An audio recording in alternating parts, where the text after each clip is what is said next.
Dis vanoggend nie sommer net 'n diens nie, dis een van die mees belangrike dienste, saam met Goeie Vrydag, is Paasfees, die opstanding van Jesus, die belangrikste. En baie mense twyfel oor die opstanding van Jesus, of hy werklik opgestaan het, en of hulle hom nie werklik weggedraai het nie.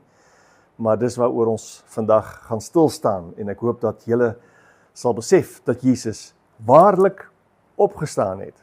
Maar kom ons begin met gebed. Vader, ons is so dankbaar dat ons op hierdie besonderse dag vandag by mekaar kan wees. Dat ons kan dink aan die opstanding van Jesus uit die graf, wat vir ons die prys betaal het, en deur sy opstanding kan ons ook saam in die dood begrawe word, en ook in sy nuwe lewe opstaan, in ons nuwe lewe. Dankie vir die geweldige genade, dat ons as kinders van die Here weergebore kan wees, opgestaan het in 'n nuwe lewe, in Jesus, deur sy genade. Seën die woord van vanmôre, seën elkeen wat na hierdie video kyk en na die boodskap luister, seën elkeen wat vanmôre hier wou wees, maar nie kan wees nie, wees met elkeen, en ons bid dit in Jesus se naam. Amen. Nou, ek het 'n mooi lied wat ek vir julle wil speel. Dis 'n Engelse lied, dit is Ernie Haase en sy groep. Hulle is deel van die Gaithers, maar is 'n baie treffende lied wat gaan oor die feit dat, en dis waar die boodskap ook vanoggend oor gaan, oor die feit dat almal verwag het dat Jesus nie sal opstaan nie. En hulle het getreur oor Jesus se toestand, hoe hy gelei het en hoe hy gesterf het en nou in die graf begrawe is, of neergelê is, en dat hulle vergis het dat Jesus nie die Messias kan wees nie. Verlede keer het ek gepraat oor Barabbas, dat die volk meer geglo het dat Barabbas die Messias was, as wat Jesus die Messias was. Maar Jesus was en is die ware Messias. Jy kan hom speel.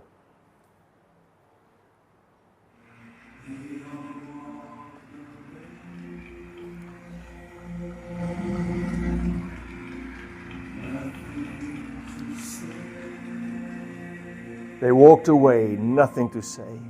They just lost their dearest friend. Lost their dearest friend. All that they said, now he was dead. So this was the way it would end. Dis hoe dit sou eindig, met sy dood. The dreams they had dreamed were not what they seemed. Now he was dead and gone. The garden, the jail, the hammer, the nail. How could a night be so long? Dit was die gevoel van die mense wat agtergebly het en gesien dat Jesus gesterf het. Dis verby. The angel, the star, the kings from afar, the wedding, the water, the wine, and now it was done. They'd taken her son, wasted before his time. She knew it was true. She watched him die too. She heard them call him just a man. Dis sy moeder. Oh, but deep in her heart, she knew from the start, somehow her son would live again.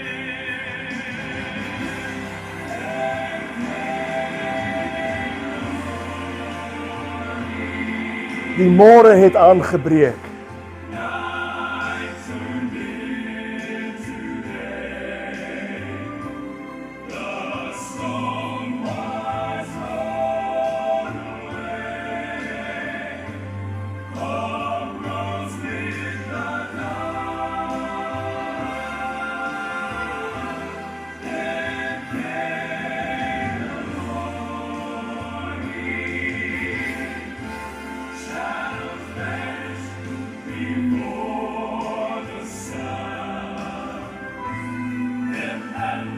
death has lost, and life had won.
Morning had come.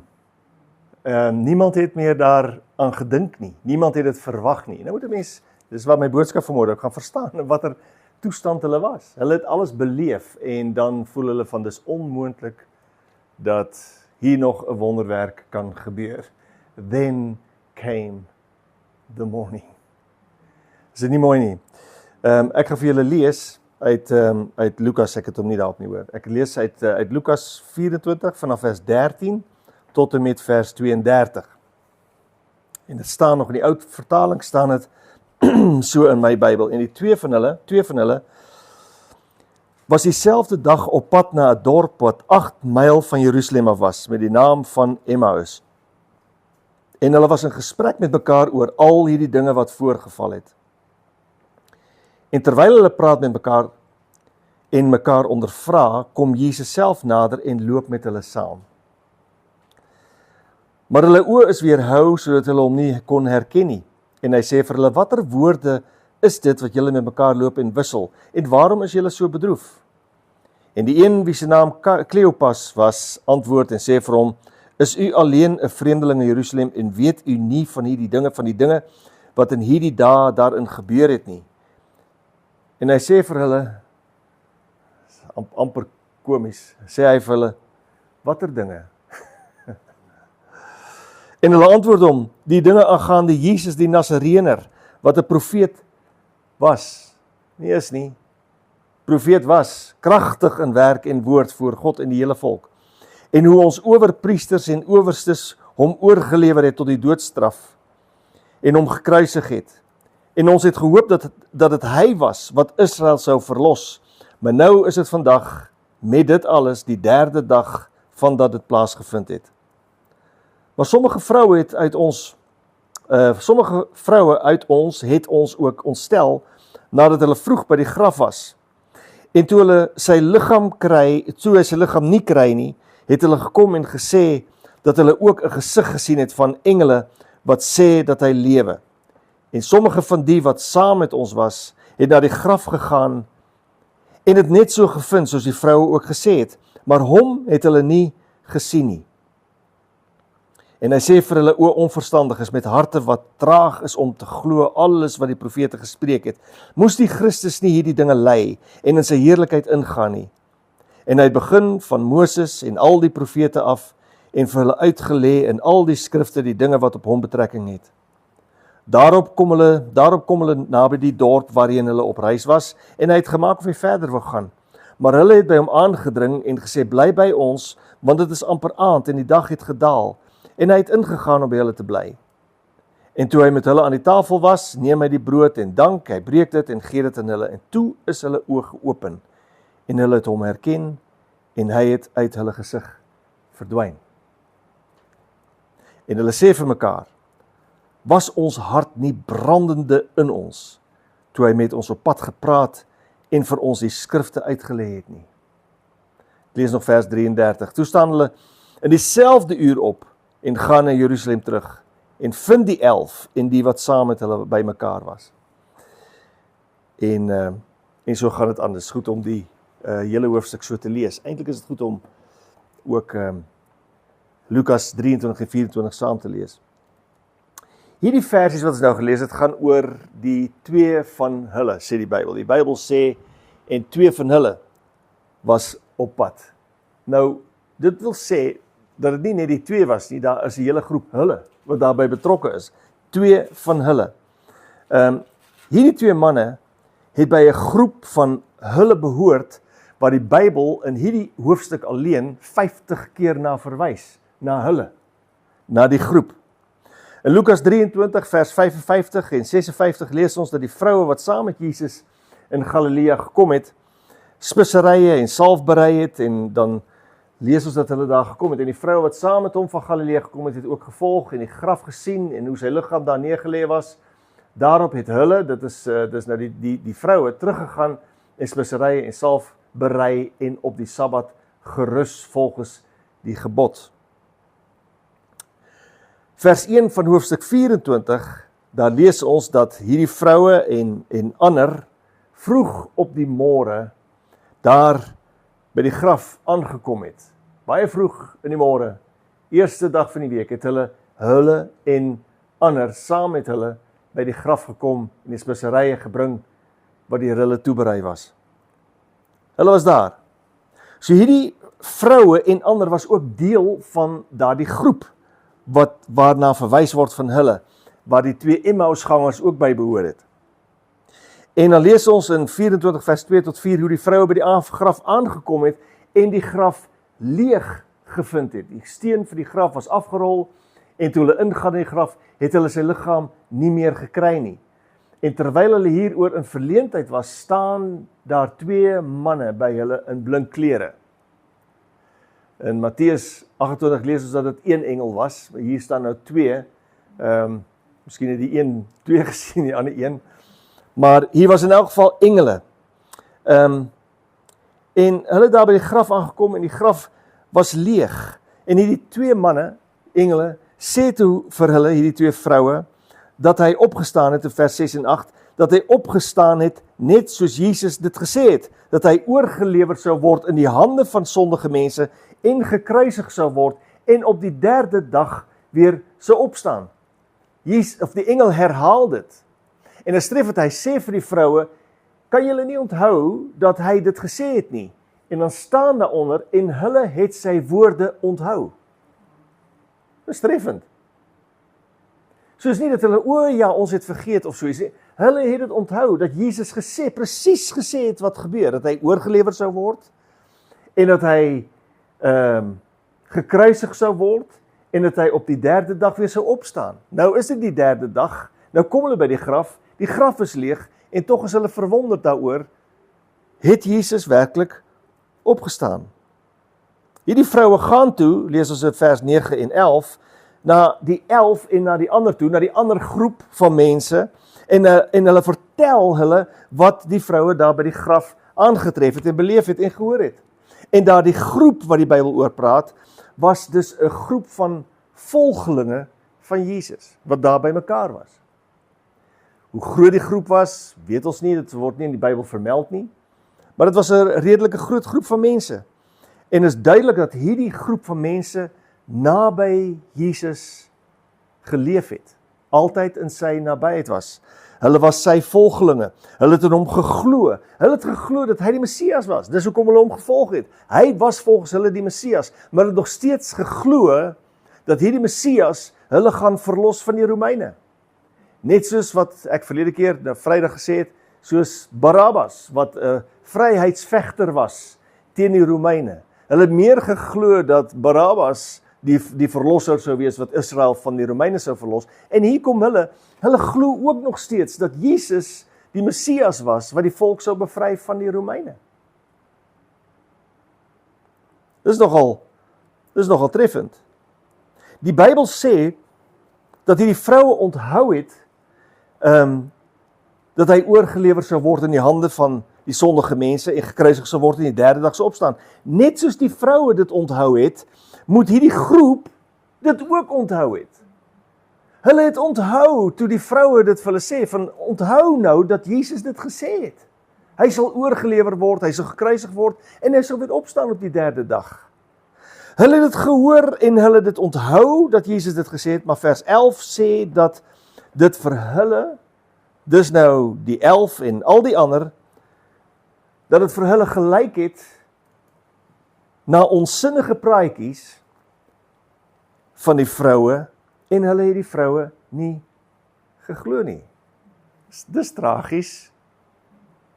Dis eintlik snaaks. Hulle woorde het vir hulle na onsinnige praatjies gelyk en hulle het dit nie meer geglo nie. Kan nie wees nie. Dis nonsens. Dis verby. Net soos wat hierdie ouens nou net gesing het.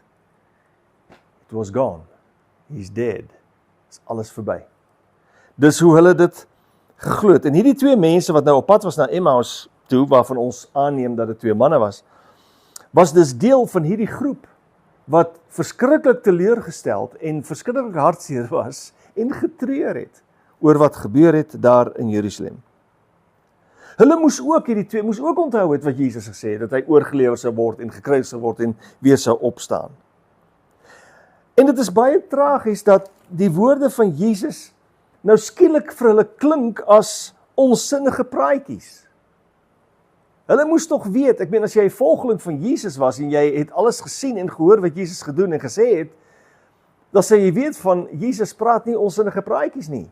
Maar nou skielik klink alles soos onsinnige praatjies en hulle het dit nie meer geglo nie. Maar weet jy, miskien in hulle verdediging, sê dit eintlik hoe hard hierdie hele gebeurtenis van Jesus se gevangeneming, sy geweldige lyding, sy marteling, sy dood, hoe hard dit hulle getref het. Dit was traumaties. Ek dink hulle het meer kere dat hulle gesien het hoe Jesus gemartel is, hy sy kruis moes dra, hoe hy verneder is, dat hulle meer kere uitgeroep het van stop, hou op, stop, dis genoeg, maar dit was nie genoeg nie. Dit het tot die uiterste gegaan met die lyding van Jesus, dat dit so 'n traumatiese gebeurtenis was. Sy liggaam was so stikkend gemaak, dat hulle nie meer kon glo, dat hy werklik die Messias was. Dit het so 'n geweldige impak op hulle almal gemaak, dat hulle nou in groot verwarring, in moedeloos en in twyfel geraak het. Dit het hulle so emosioneel diep geraak, dat hulle geloof in Jesus volledig aan flarde geslaan was. In hulle belewing kon Jesus nie die Messias wees nie. Hierdie marteling en vernedering wat hy ondergaan het, was nie die beeld van die Messias nie. As hy waarlik die seun van God was, hoekom het God die Vader dan nie ingegryp nie? Hoekom het God toegelaat dat sy eie seun so moes ly? Hoekom moes dit daar die hele proses deurstaan? Al hierdie volgelinge was gedompel in 'n geweldige skoktoestand en in 'n diepe rou gedompel. Ons lees in Markus 16 vers 9 tot 11 dat Maria Magdalena die nuus van sy opstanding met almal gedeel het, terwyl almal treur en ween en haar nie geglo het nie. Vir hulle was die droom van die Messias verby. Daar was nie 'n manier waarop daar nog enige hoop kon wees op 'n positiewe afloop van hierdie verskriklike gebeurtenis nie. Jy kan dit jou voorstel, as jy alles beleef het, en dit was nie net 'n oomblik nie, dit het baie lank geduur wat hierdie traumatiese gebeurtenis plaasgevind het. En vol verdriet en in hierdie toestand van diepe rou loop hierdie twee nou na Emmaus toe. En natuurlik praat hulle daaroor. Jy kan nie anders as om daaroor praat nie. Die Bybel sê in hoofstuk 24, vers 13 tot 15 van Lukas, dat hulle in gesprek oor hierdie dinge met mekaar was. En terwyl hulle nog so ernstig met mekaar hieroor in gesprek was, daag skielik hierdie vreemdeling op. Uit niks uit, is skielik hierdie vreemdeling daar. En hy kom nader en hulle sê die woord en hy begin self saam met hulle te loop. Dis wat daar staan, hy loop saam met hulle Emmaus toe. En hierdie vreemdeling, ons weet, dit was Jesus, dit was 'n vreemdeling met 'n hoofletter V. Maar hulle het hom nie herken nie. Ons het gelees, die Bybel sê vers 16, dat hulle oë was weerhou om hom te herken. Maar dis nogal treffend dat ook hulle sy stem ook nie herken nie. Hulle het hom nie herken nie, want hulle oë was weerhou, maar hulle ore was ook beperk, want hulle kon sy stem ook nie verstaan nie. Hulle was so oortuig dat Jesus nie die Messias was nie, en hulle het so ernstig getreur, dat hulle nie eens gedink het aan die moontlikheid, dat dit Jesus kon wees wat nou saam met hulle loop nie. En dan vers 17 en 19a, vra hierdie vreemdeling vir hulle waaroor hulle so ernstig met mekaar in gesprek is. Waar gaan dit oor? Waarom is julle so bedroef? En ek dink hierdie twee ouens moes verskriklik verbaas gewees het oor die feit dat hierdie vreemdeling nie weet wat nou in Jerusalem gebeur het nie. Dit was die grootste gebeurtenis ooit en dit was verskriklik traumaties en tragies en hierdie vreemdeling loop nou saam en hulle verstaan nie waaroor hulle praat nie. En dan sien ons hier dat een van hulle Kleopas was wat gereageer het. Dit is hy wat vir Jesus vra of hy die enige vreemdeling was wat nie geweet het wat gebeur die afgelope dae in Jerusalem nie. En dan, soos ek al gesê het, is eintlik komies dat Jesus dan maak asof hy nie weet nie, terwyl alles om hom gaan, die hele drama en trauma, vra hy vir hulle, watter dinge, wat was so erg, dat julle so in hierdie toestand is, oor watter dinge? Dis, soos ek al sê, eintlik humoristies, want hy was die een oor wie alles gegaan het. Maar hy daag hulle uit om die storie te gaan vertel, soos hulle dit self voel op daardie oomblik, en dis vir my so treffend, want dis Jesus, dis my Jesus. Hy is nie kwaad vir hulle nie. Hy neem hulle nie kwaadlik dat hulle nie meer weet nie. Hy sien hulle verskriklike pyn, en hy voel die enorme hartseer en wanhoop, maar hy sien ook hulle twyfel en ongeloof, selfs nadat hy vir hulle voorheen gesê het wat moes gebeur. Dit wys jou hoe selektief mense luister, want hulle wou dit nie hoor nie. Hulle wou nie hoor dat hy oorgelewer sou word, en dat hy moes sterf in 'n kruis nie, en dat hy weer sou opstaan nie. Dit pas nie by die Messias nie, so jy sien net die positiewe dinge, en luister selektief, jy hoor net wat jy wil hoor, dis eintlik wat daar gebeur het. As hulle maar net sou geluister het, want dan sou hulle geweet het, wat Jesus gesê het. Hulle oorweldigende emosie het gemaak, dat hulle nie meer kon glo in Jesus nie. En vers 19b en tot vers 21, antwoord hulle, dat het gaan oor Jesus die Nasareëner, en kyk, wat sê hulle dan? Wat ek al gesê het, wat 'n profeet was. Hy is nie meer hulle profeet nie. Hy is dood. Jesus is nie meer die profeet met hoofletter P nie. Hy was nie meer vir hulle die Messias nie. Was 'n fout. Kon dit nie meer. Jy kan jou so indink hoe hulle toestand was. Al hierdie mense wat so gelowig was, wat nou in 'n toestand van skok was, en nie meer kon glo dat Jesus die Messias was nie. Dis hoekom die lied so mooi was. Then came the morning. Daar moet ek hom nou weer speel, dis so 'n mooi lied. Hulle haal letterlik aan wat met hom gebeur het, toe hy oorgelewer en gekruisig is. Hulle sê dit. En dan vertel hulle hoe hulle gehoop het, dat hy Israel sou verlos. Hierdie hoop was, soos ek al gesê het, op die verlossing van Israel onder die Romeinse druk. En dit is wat hulle geglo het, en hierdie hoop het gemaak dat hulle vergeet het, nie wou luister oor dit wat Jesus gesê het, wat moes gebeur nie. Hulle vertel dat hulle gehoop het dat hy die Messias was wat Israel sou verlos. Die oorlewering, vernedering, die marteling, die kruisiging het in hulle belewing nie gepas by hierdie Messias nie.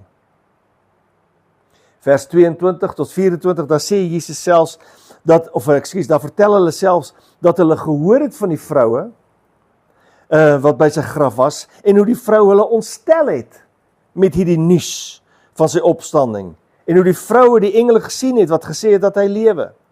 Van die groep het selfs in die graf gegaan en het so gevind soos die vrou het gesê het, maar hulle het hom, Jesus, nie gesien nie. Hulle sê dit vir Jesus. Tog is in hulle verskriklike toestand. Sommige van die vroue uit ons het ons ook ontstel. Hulle het ons ontstel. Nie bly gemaak nie. Nie opgewonde gemaak nie. Wat sê jy? Die Messias leef, Jesus leef. Hulle het ons ontstel. Want hulle het sy liggaam nie gekry nie. En hulle het gesê dat hulle gesig gesien het van engele. Wat sê dat hy lewe? Nie gesig gesien nie. Dat was letterlik engele. En sommige van die vroue en sommige van die wat saam met ons was, het na die graf gegaan en net so gevind soos die vrou het ook gesê het. Maar hulle het hom nie gesien nie. In hulle belewing het hulle Jesus uit die graf uit verwyder. Jesus kan nie leef nie.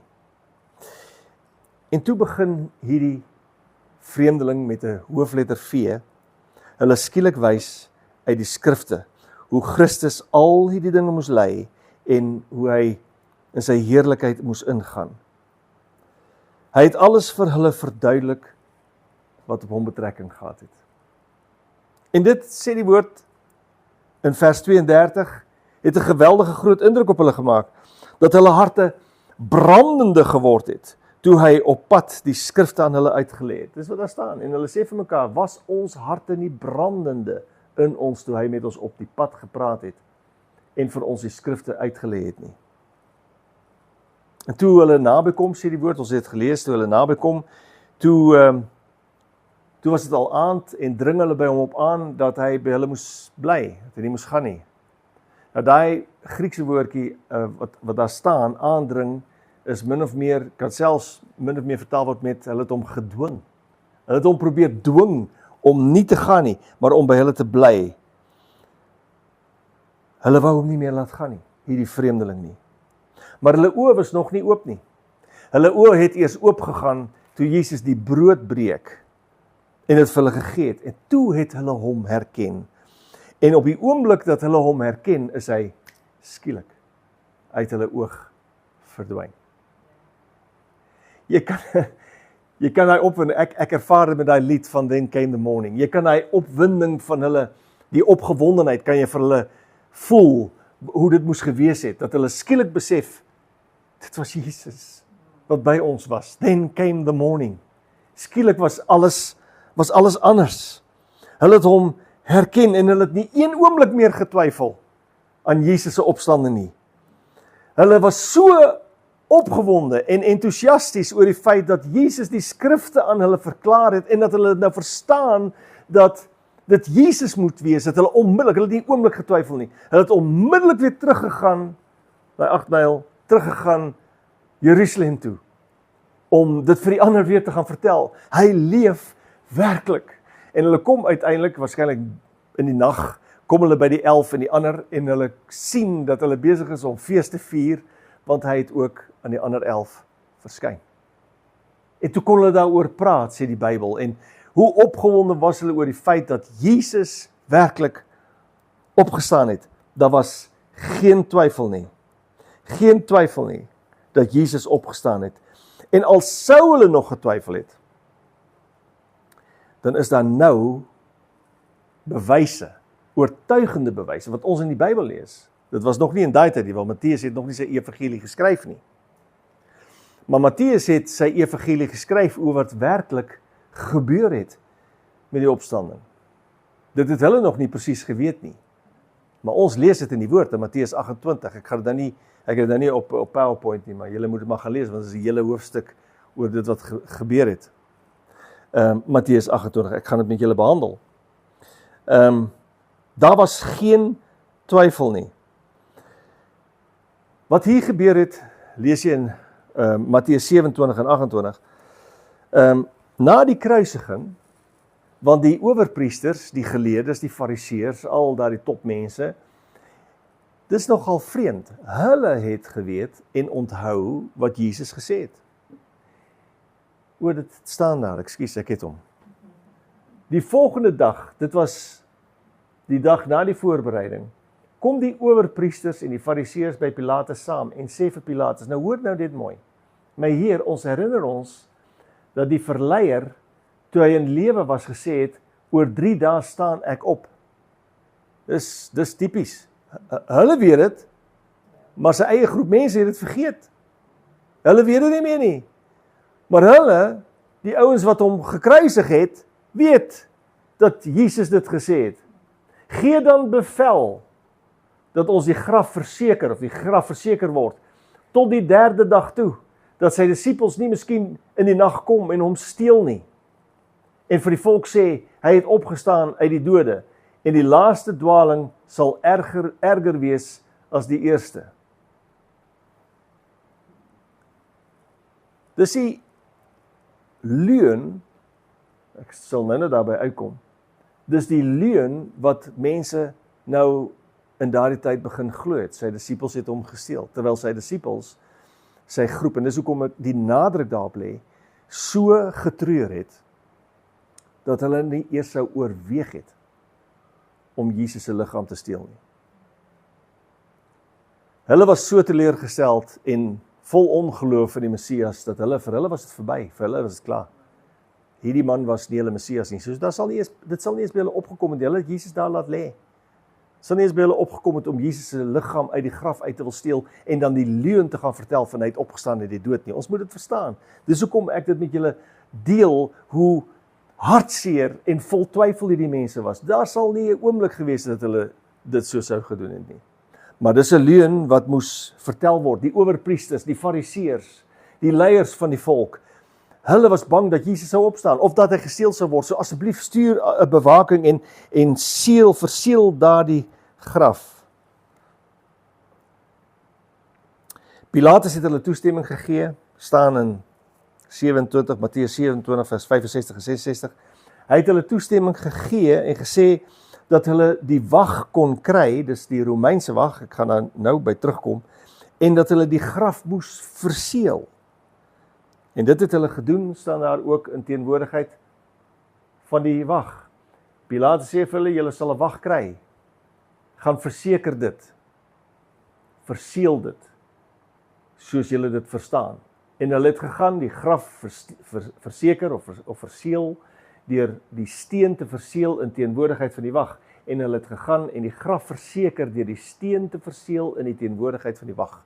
So, almal was getuie daarvan, dat die graf verseël was.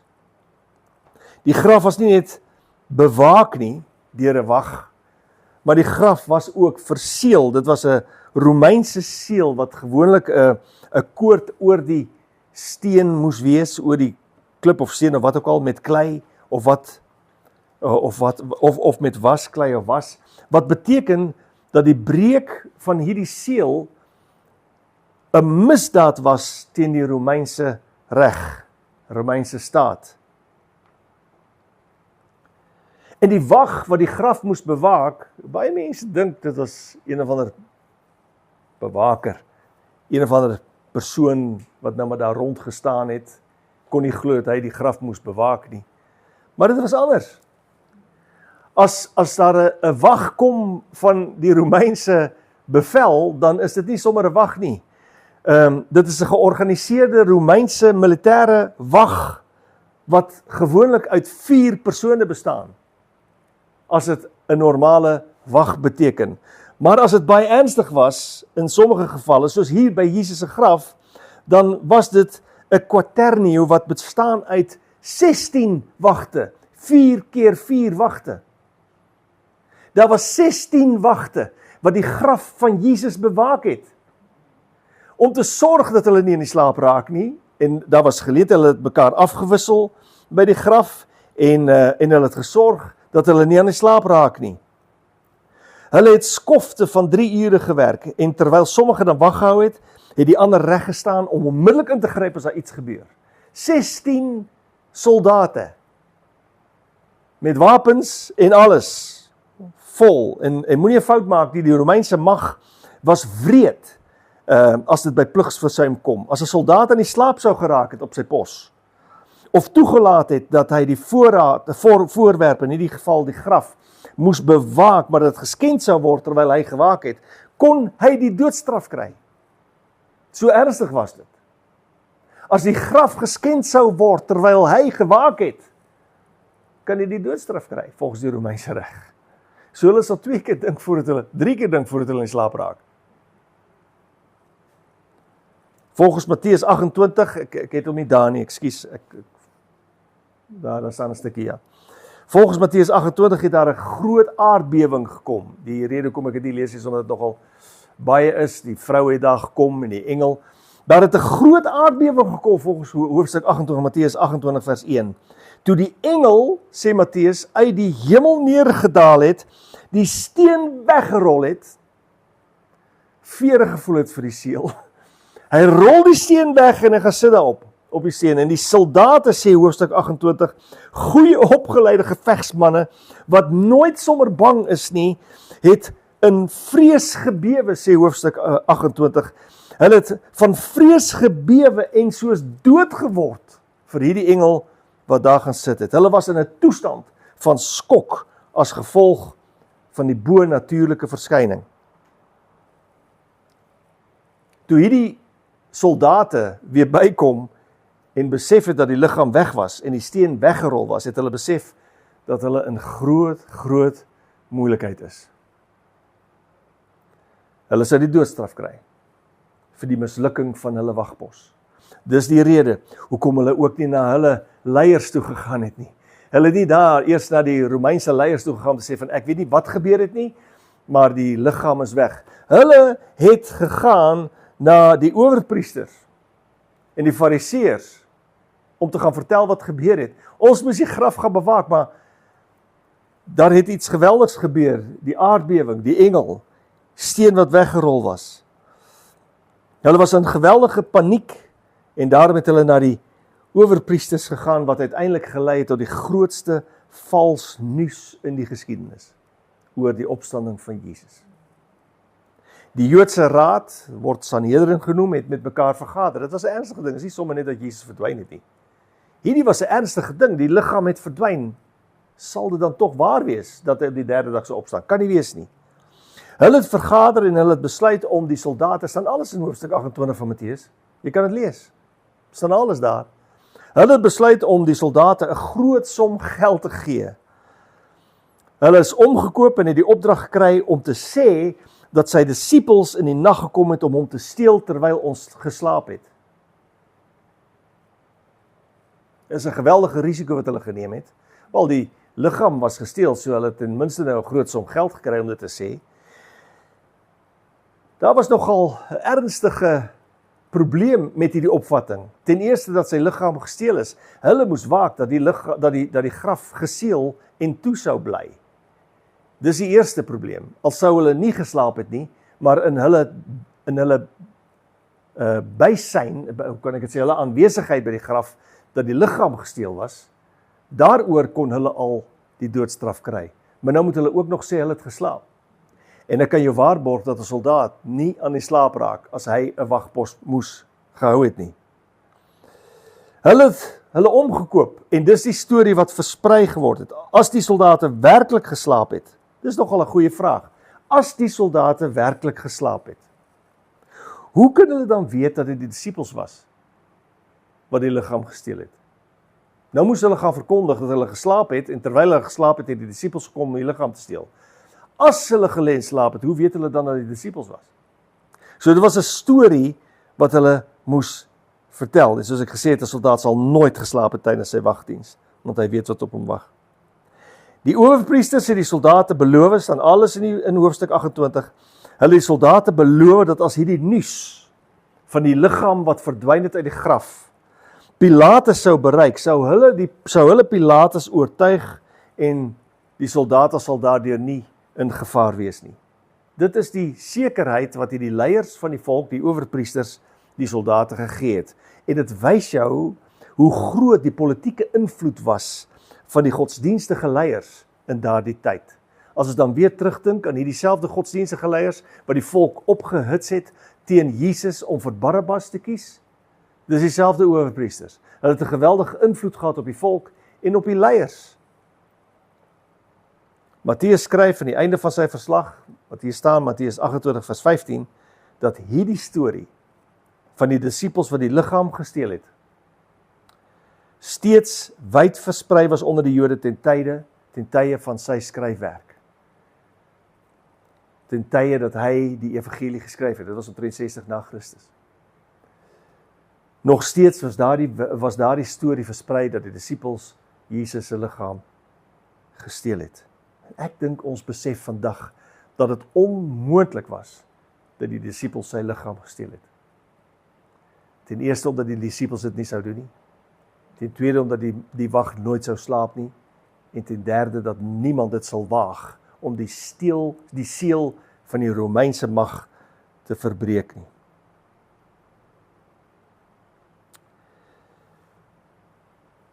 En dit is soos dit was. Die owerpriesters het dit beloof en dit is die storie wat verkondig is. Die wag was bedoel om 'n wonderwerk van die Here te vermy. Hulle moes wag hou met 16 manne. Moes hulle die graf bewaak om te sorg dat daar nie 'n wonderwerk kon plaasvind nie. Ek sê vanmôre vir jou, niemand, niks en niemand kan God keer as hy 'n wonderwerk wil doen nie. Niemand nie. Selfs die vyand van God kan nie. Niemand kan die Here keer om 'n wonderwerk te doen nie. Dit was bedoel om die wonderwerk te voorkom, maar die soldate het uiteindelik self die eerste oortuigende getuies van hierdie wonderwerk geword, van Jesus se opstanding. Die omkopery was 'n desperate maatreël om die opstanding van Jesus weg te steek en dit te ontken. En hierdie geskiedenis van die opstanding van Jesus beklemtoon, dit is vir my so mooi om dit te weet. Hierdie opstanding van Jesus, hierdie geskiedenis, beklemtoon die geweldige groot kontras tussen die fisiese mag en fisiese krag van al die weermagte in hierdie wêreld ten opsigte van die geestelike krag van die hemel. Ons kan dink ons is so sterk, hierdie wêreld, met al sy oorloë en al sy magte en al sy besluite wat geneem word, as ons dink aan die oorlog van vandag wat plaasvind. Die geestelike krag in die hemel is altyd sterker, is altyd groter. Niemand kan God ooit keer in dit wat hy doen nie. Die feit dat 'n elite eenheid omgekoop moes word om hierdie onlogiese storie te moet vertel, is vir my vandag een van die grootste bewyse van die feit dat Jesus opgestaan het uit die leë graf. Jesus leef. Hy het waarlik opgestaan. Amen. Jy kan die volgende lied speel.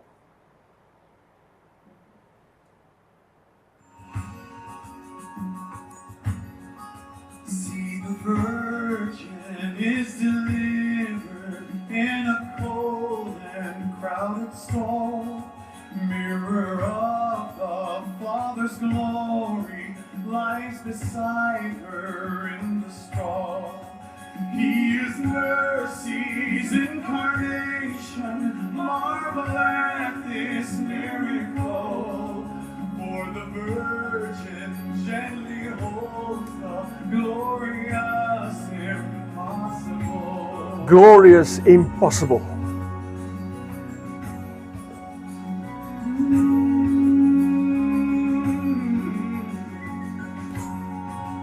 Love has come to walk on water, turn the water into wine, touch the leper, let Bless the children of both human and divine.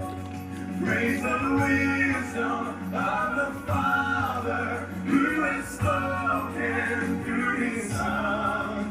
Speaking still, He calls us to the glorious impossible.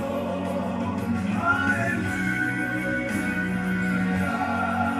hallelujah, hallelujah. Glorious impossible.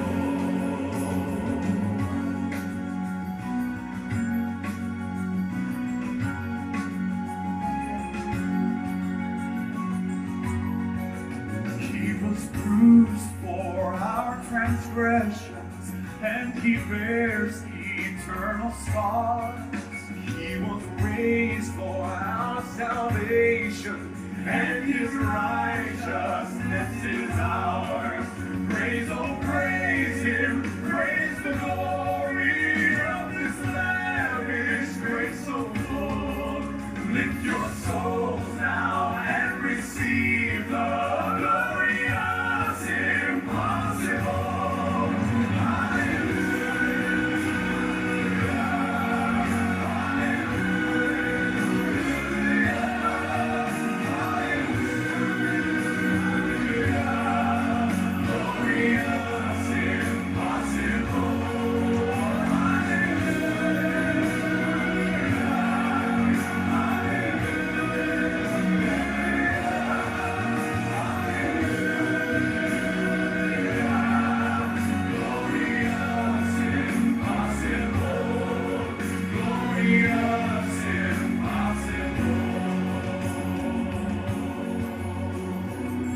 Glorious Glorious impossible, ons Jesus. Praise, oh praise Him, praise the glory of His lavish grace so full. Lift your souls now and receive the glorious impossible.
He is the glory, glorious, impossible.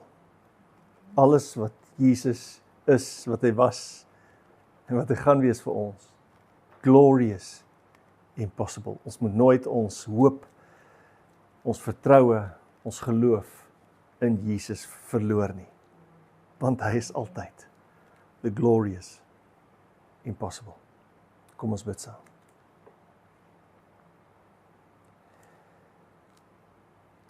Wat 'n geweldige voorreg is dit om deel te wees van hierdie glorious impossible. U het dit die impossible possible gemaak vir ons om kinders van U te word, kinders van U te wees. En daardie geweldige krag van U opstanding leef in ons deur U Heilige Gees volgens U woord. Help ons om elke dag, selfs ten tye van stryd, van moeite, probleme, om nooit te vergeet, Here, dat U met hierdie geweldige opstandingskrag in ons is nie. Dat ons mag glo dat ons kinders is van hierdie glorious impossible, by wie niks onmoontlik is nie. By U is alles moontlik. Dankie vir alles wat U vir ons gedoen het. Dankie vir die krag van U opstanding. Help ons, o God, om dit op die regte manier oor te bring by ander, dat U werklik leef.